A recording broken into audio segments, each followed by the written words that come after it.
Méditation du 1er mai. Je louerai et je raconterai toutes tes merveilles. Je louerai l'Éternel de tout mon cœur, je raconterai toutes tes merveilles. Psaume 9, le verset 2 dans la version Louis II.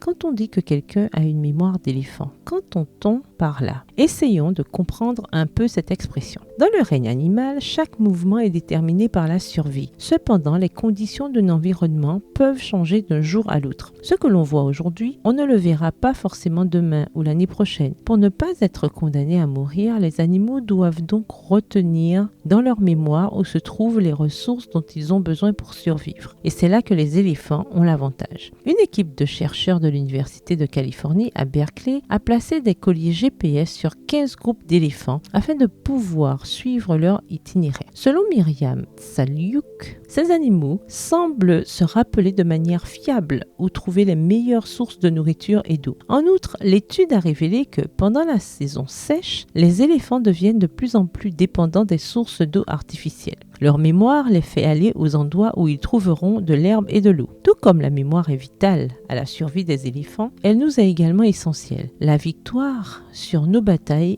actuelles dépendra en grande partie de notre action. Comme le dit le psalmiste, je dis, ce qui fait ma souffrance, c'est que la droite du Très-Haut n'est plus la même. Je me rappellerai les actes de l'Éternel, car je me rappelle surtout ton miracle d'autrefois. Je méditerai sur toute ton action. Je réfléchirai sur tes hauts faits. Psaume 77, les versets 11 à 13 dans la version Louis II.